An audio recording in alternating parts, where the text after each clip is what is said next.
নমস্কার, web design এবং ডেভেলপমেন্টের দ্বিতীয় পর্বে আপনাদের স্বাগতম। আমরা আগের দিন HTML এর বেসিক কিছু ট্যাগ দেখেছিলাম। আজকে আরও কিছু ট্যাগ দেখব, ট্যাগের ব্যবহার দেখব।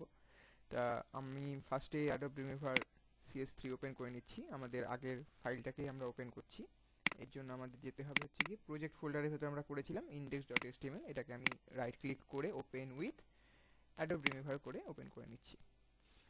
তা এটা আমাদের ফাইল ছিল, আমরা এখান থেকে প্রিভিউ দেখে নিতে পারি একবার, যে কি প্রিভিউ ছিল আমাদের, যে আমাদের মাই সাইট আমরা এই ছবি ইমেজ করা এগুলো দেখেছিলাম, ছবি অ্যাড করা, তারপরে প্যারাগ্রাফ, তারপরে H1 ট্যাগ, H2 ট্যাগ। তো আজকে আমরা আরও কিছু ট্যাগ দেখব।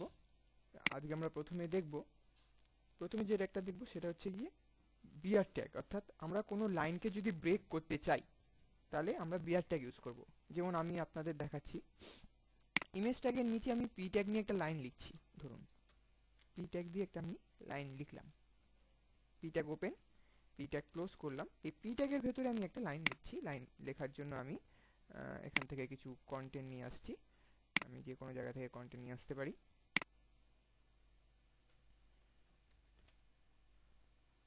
আমরা এখান থেকে কন্টেন্ট নিয়ে আসছি, এখানে ডেমো কন্টেন্ট, এগুলো ডেমো কন্টেন্ট আমি ইউজ করছি। ধরুন আমরা এইটুকু কন্টেন্ট কপি করে এই পি ট্যাগের ভেতরে পেস্ট করে দিচ্ছি। এবার আমি চাইছি এটাকে আমরা আগে সেভ করে আপনাদের দেখিয়ে দিচ্ছি যে জিনিসটা কি শো করছে। সেভ করার পরে আমরা কন্ট্রোল এস দিয়ে সেভ করার পরে আমরা রিলোড করেছি। তো এখানে দেখুন আমাদের লাইনটা চলে এসছে। এবার আমরা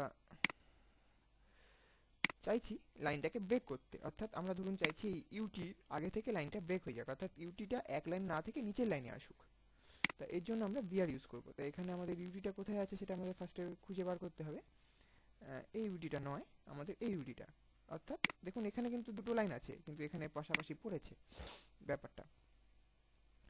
এখানে এক লাইনের মধ্যে শো করছে, কিন্তু এখানে জিনিসটা দুটো লাইনে আছে, অর্থাৎ এই লাইনটা একটা লাইন, তারপরে ফুল স্টপ হয়ে যাওয়ার পরে ইউটি কথাটা কিন্তু সেকেন্ড লাইন থেকে আছে। তা আমরা ওখানেও আমাদের, অর্থাৎ আমাদের ব্রাউজারেও চাইছি এইভাবেই জিনিসটা দেখাক।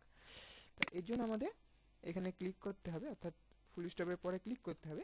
এবার বিআর ট্যাগ ইউজ করতে হবে। বিআর ট্যাগ আমরা লিখবো হচ্ছে কি বি আর, এইভাবে। এবার আমরা স্ল্যাশ দিয়ে এটাকে বন্ধ করে দিচ্ছি।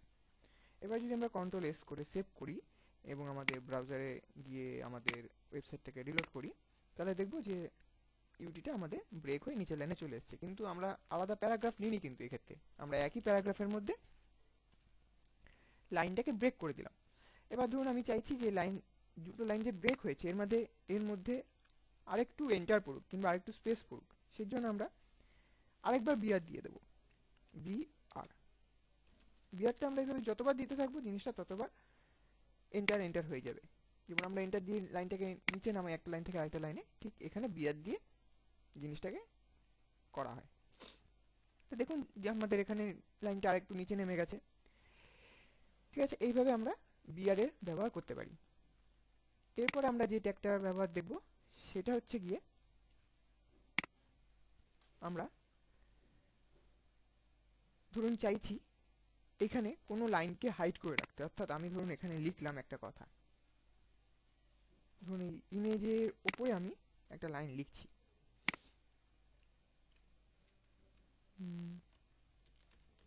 This is my GI, this is my first website image, এই কথাটা আমি এমনি লিখেছি আমার বোঝার সুবিধার্থে। অর্থাৎ আমরা সাইটে ধরুন 5খানা ইমেজ ইউজ করব, তা কোনটা প্রথম, কোনটা সেকেন্ড, কোনটা থার্ড, এটা বোঝার জন্য আমি ধরুন এই লাইনটা লিখেছি। এবার আমরা যদি সাইটটাকে রিলোড করলে দেখবো আমরা this is my first image কথাটা এখানে শো করছে। কিন্তু আমি চাইছি, এবং আমাদের এইটা সরে গেছে, আমি চাইছি যে আমাদের এই ছবিটা যেখানে ছিল সেখানেই থাকুক এবং এই লাইনটা যাতে শো না করে। কিন্তু আমরা এই লেখাটা আমাদের HTML ভিউয়ারে রেখে দেবো। এখানে HTML ভিউয়ার থেকে আমরা এটা উঠাবো না, তাহলে তো আমাদের বুঝতে অসুবিধা হবে। এর জন্য আমরা এই লাইনটাকে হাইড করে রাখতে চাই। হাইড করার জন্য এই ট্যাগটাকে ইউজ করা হয়। এবার আমরা চাইছি এত পর্যন্ত হাইড হোক, যেখানে শেষ হবে সেখানে এইভাবে, বুঝতে পারছি নিশ্চয়ই। যে লাইনটা শুরু হয়েছে এইভাবে, মানে ট্যাগের শুরু হয়েছে এইভাবে, তারপরে আমাদের লেখাটা টেক্সটের পরে ফুল স্টপ দিয়ে আমাদের এখানে শেষ হয়েছে। এবার যদি আমরা জিনিসটাকে সেভ করি কন্ট্রোল এস দিয়ে, এবার আমরা আমাদের সাইটটাকে রিলোড করছি, দেখুন আমাদের ওই this is my first picture লেখাটা হাইড হয়ে গেছে এবং আমাদের ছবিটা যেখানে ছিল সেখানেই ফিরে এসেছে। তো এইভাবে আমরা বিভিন্ন লাইনকে হাইড করে রাখতে পারি, অর্থাৎ আমাদের যে লাইনটা প্রয়োজন আমাদের, কিন্তু আমরা চাইছি আমাদের ওয়েবসাইটে সেটা দেখাবে না, তো সেই লাইনটাকে আমরা এইভাবে হাইড রাখতে পারি। এরপরে আমরা যে ট্যাগটা দেখবো সেটা হচ্ছে কি বাটন ট্যাগ। আমরা সাইটে একটা বাটন অ্যাড করতে চাইছি, সেই কারণে আমরা কি করব না, আমরা বাটন ট্যাগে ব্যবহার করব। বাটন ট্যাগ আমরা এইভাবে ব্যবহার করব, ওপেন করার পরে BUTTON বাটন লিখলাম, লেখার পরে আমরা এটাকে বন্ধ করে দিলাম। এবার আবার ওপেন করে স্ল্যাশ, অর্থাৎ এটা ডবল ট্যাগ। এই বাটন দুটোর মেথডে আমরা বাটনের ভ্যালুটা দেবো, অর্থাৎ আমরা কি বাটন চাইছি, আমরা সাবমিট বাটন দিতে পারি, গেট ইন টাচ বাটন দিতে পারি, এবং আরও বিভিন্ন বাটন দিতে পারি, কানেক্ট বাটন দিতে পারি। তা আমি এখানে লিখছি SUBMIT সাবমিট। সাবমিট লেখার পরে আমরা কন্ট্রোল এস করলাম। কন্ট্রোল এস করে যদি আমরা আমাদের সাইটটাকে রিলোড করি তাহলে দেখবো একটা বাটন চলে এসছে। দেখুন সাবমিট বলে একটা বাটন চলে এসছে, এটা একটা বাটন। এর মধ্যে আমরা ক্লিক করতে পারছি, এটার মধ্যে হোভার ঠোভার সমস্ত কিছুই ব্যাপারটা আসছে। হোভার বলতে যে সাইটের বাটনটার উপর নিয়ে গেলে যে বাটনটার কালারটা চেঞ্জ হচ্ছে, বাটনটা সাদা থাকছে, সাদা থেকে একটা হালকা নীলে শ্যাডো মতো চলে আসছে, এই ব্যাপারটাকে হোভার বলা হয়। বাটনের উপর মাউস পয়েন্টারটাকে নিয়ে গেলে যে চেঞ্জটা আসছে, ঠিক আছে। এরপরে আমরা আরেকটা জিনিস ট্যাগের ব্যবহার দেখব, সেই ট্যাগটা হচ্ছে গিয়ে অডিও ট্যাগ। আমরা ধরুন আমাদের সাইটে একটা অডিও অ্যাড করতে চাইছি, এর জন্য কি করতে হবে, ফার্স্টে লিখতে হবে AUDIO। এটা একটা HTML ট্যাগ, যেহেতু এটা HTML ট্যাগ সেই কারণে এটা আমাদের এখানে অটো নিচ্ছে না, আমাকে এর জন্য কোডটা নিয়ে আসতে হবে। আমার বাই ডিফল্ট কোডটা অটো কন্ট্রোলস, তারপরে সোর্স SRC, তারপরে অডিও শেষ। এইভাবে আমরা আপনাকে বুঝিয়ে দিচ্ছি, ফার্স্ট এনে দেখিয়ে দিচ্ছি আপনাদেরকে। অডিও কন্ট্রোলস অর্থাৎ অডিওটাকে কন্ট্রোল করতে বলা হয়েছে এখানে। তারপরে সোর্স SRC বলা হয়েছে যে সোর্সটা দাও।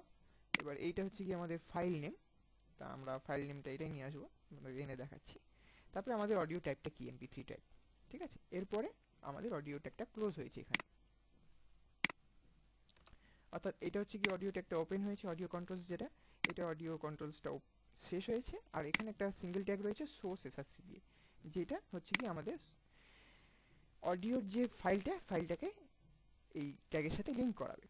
তা এবার আমরা আমাদের সোর্স ফাইলটা নিয়ে আসছি, আমরা আমাদের প্রজেক্ট ফোল্ডারে ঢুকে যাব। এর জন্য ফার্স্টেই প্রজেক্ট ফোল্ডারের মধ্যে দেখুন আমাদের একটা MP3 অডিও ফাইল রয়েছে এখানে। আমরা এটাকে রিনেম করে ডট এক্সটেনশন সমেত .mp3 যেটা এক্সটেনশন সমেত কপি করলাম। কপি করার পরে আমরা আমাদের এই ডবল কোট ওপেন এবং ডবল কোট যেখানে শেষ হয়েছে তার মাঝে পেস্ট করে দিচ্ছি। পেস্ট করে দেওয়ার পরে যদি আমরা কন্ট্রোল এস করে সেভ করি, সেভ করার পরে আমরা আমাদের সাইটটাকে যদি রিলোড করি তাহলে দেখুন এখানে একটা অডিও ফাইল চলে এসছে। অডিও ফাইলটা অ্যাড হয়েছে এবং সেই সমেত অডিও কন্ট্রোলসটাও দিয়েছে, যেখান থেকে আমরা অডিওটাকে প্লে এবং স্টপ করতে পারবো, অডিওর ভলিউমটা বাড়ানো কমানো করতে পারবো, অডিওর টাইমটা দেখতে পারবো, ঠিক আছে, এবং অডিওর যে বারটা, অডিওর যে প্লে বারটা সেটা পর্যন্ত শো করবে। এই জিনিসটা আসছে কিসের জন্য, এই জিনিসটা আসছে হচ্ছে কি আমাদের অডিও কন্ট্রোলস এই ব্যাপারটার জন্য। তা এইভাবে অডিও ইউজ করতে মানে অ্যাড করতে পারি আমাদের সাইটে। আমরা অডিওটা আপনাদের বাজিয়ে দেখাচ্ছি যে আমাদের অডিওটা যেটা আমরা অ্যাড করেছি সেটা এখানে অ্যাড হয়েছে। তা ঠিক এইভাবে আমরা ভিডিও অ্যাড করতে পারি। ভিডিও অ্যাড করারও এরকম ট্যাগ আছে, আমরা আপনাদের দেখাচ্ছি ভিডিও অ্যাড করে। একটা ভিডিও অ্যাড করার ট্যাগের জন্য আমরা আমাদের অফিসিয়াল ওয়েবসাইট থেকে দেখে নিচ্ছি। আমাদের অফিসিয়াল ওয়েবসাইটে বিভিন্ন ট্যাগ আমরা পোস্ট করে রেখেছি, সেখান থেকে আপনারা আরও বিভিন্ন ট্যাগ সম্বন্ধে ধারণা পেতে পারবেন এবং তার পাশে লেখাও আছে যে ট্যাগের কি কাজ।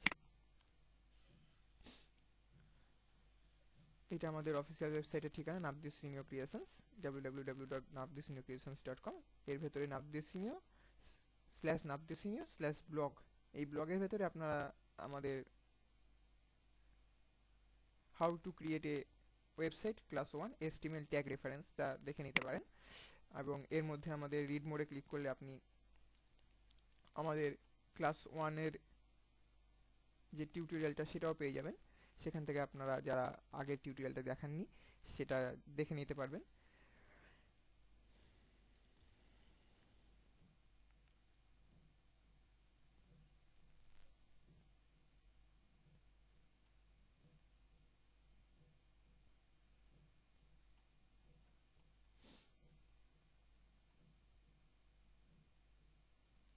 ভিডিও হুম না না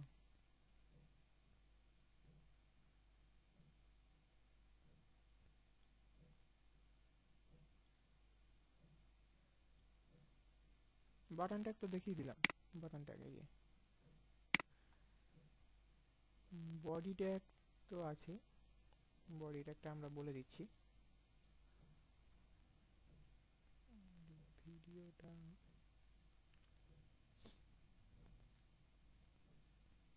ভিডিওটা অ্যাড করা যাবে না কেন? ভিডিওটা অ্যাড করে দেখাচ্ছি,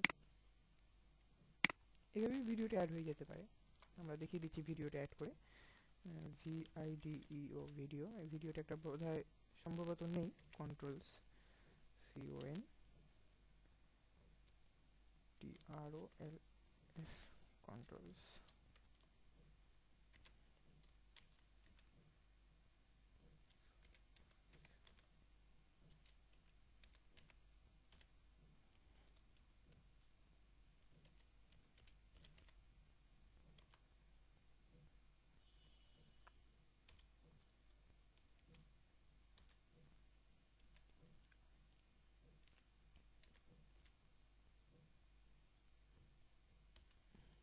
আমরা এইভাবে ফরম্যাটে একটা ভিডিও অ্যাড করতে চাইছি।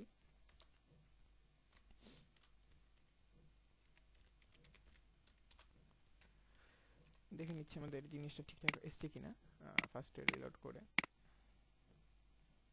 হ্যাঁ, no video with support format and HTML type found, supported format and HTML type found. আচ্ছা ঠিক আছে, এটা দেখাচ্ছে।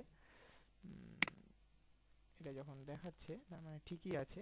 এখানে একটা ভিডিও অ্যাড করে দিয়ে আমাদের দেখতে হবে এবার যে জিনিসটা ঠিকঠাক কাজ করছে কিনা। ভিডিও আমরা আমাদের যে কোনো ভিডিও ইউজ করে দিতে পারি। আমরা ধরুন একটা ছোট ভিডিও নিয়ে আসছি, ছোট ভিডিও আমরা পেতে পারি। ধরুন এই ভিডিওটা, এটা একটা ভিডিও আছে, MP4 ফরম্যাটে আছে। আচ্ছা ঠিক আছে, আমরা ফরম্যাটটা ওখান থেকে চেঞ্জ করে দেবো। আমরা এটাকে কপি করে নিয়ে আসছি, কপি করে নিয়ে এসে আমরা প্রজেক্ট ফোল্ডারের মধ্যে রাখলাম। রাখার পরে আমরা এটাকে কপি করে নেব। ফার্স্টে রিনেম করতে হবে, রিনেম করে আমাদের এক্সটেনশন সমেত কপি করছি নামটা। কপি করে আমরা আমাদের HTML ভিউয়ারে চলে আসছি, এখানে এসে আমরা পেস্ট করে দিলাম।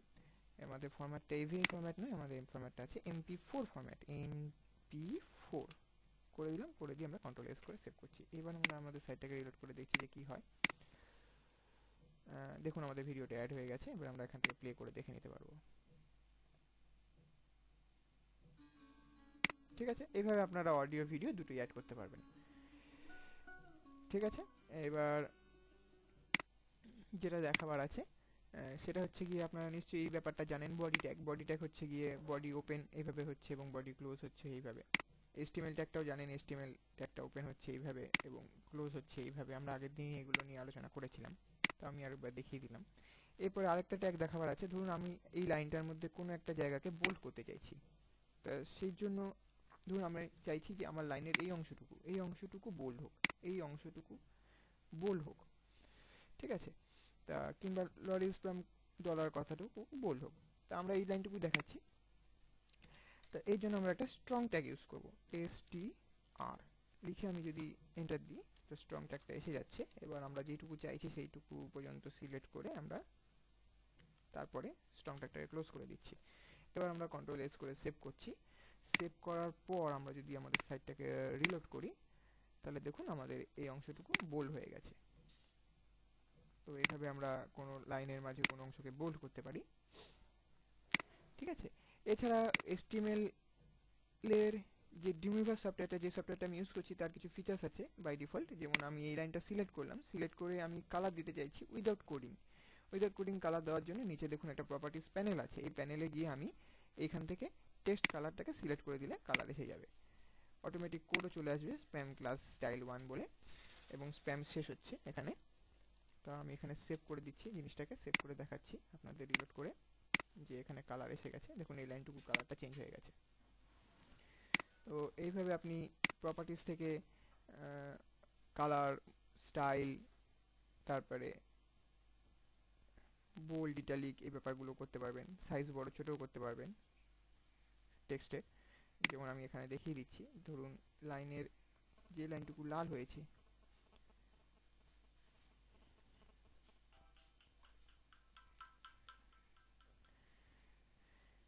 সেই লাইনটুকু আমি চাইছি ইটালিক ফন্ট হোক, বোল্ড হোক, করে কন্ট্রোল এস। তো দেখুন এখানে স্ট্রং এসছে, ইটালিকের জন্য ইএম এসছে।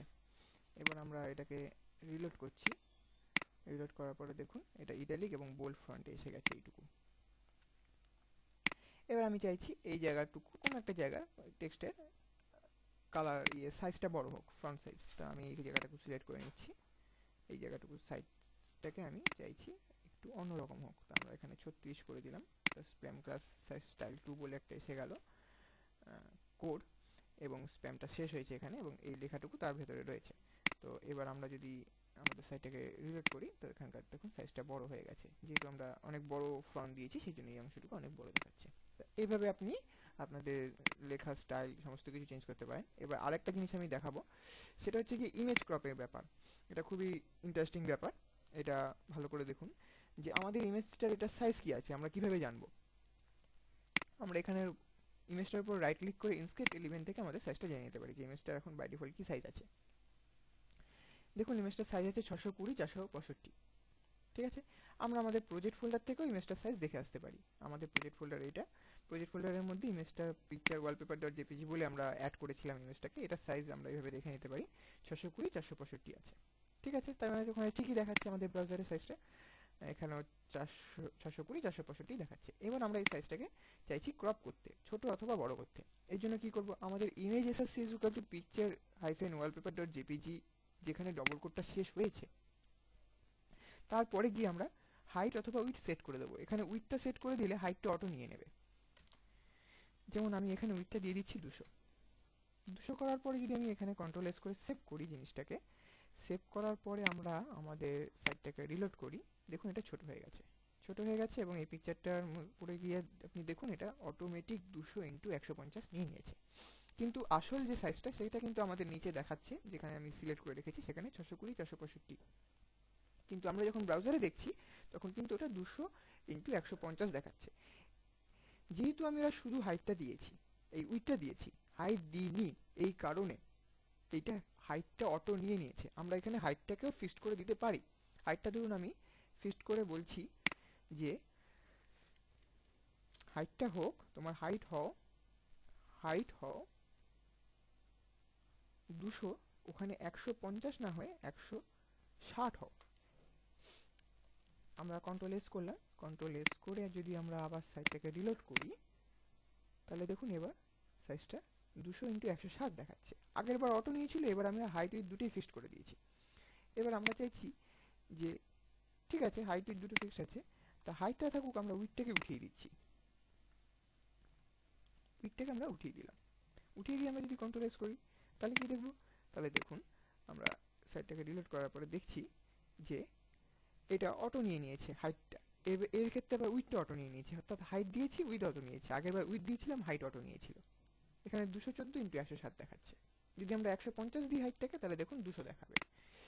এখানে আমরা 160 এর বদলে 150 করে দিচ্ছি, হাইটটাকে 150 করে দিচ্ছি। কন্ট্রোল এস করে সেভ করার পরে আমরা রিলোড করছি। রিলোড করে দেখুন এটাকে অটো নিয়ে নিয়েছে 200x150। তো এইভাবে আমরা ইমেজ সাইজটাকে বড় ছোট বিভিন্ন সাইজ দিতে পারি। তো ঠিক আছে, ধন্যবাদ, আজকে এই পর্যন্তই।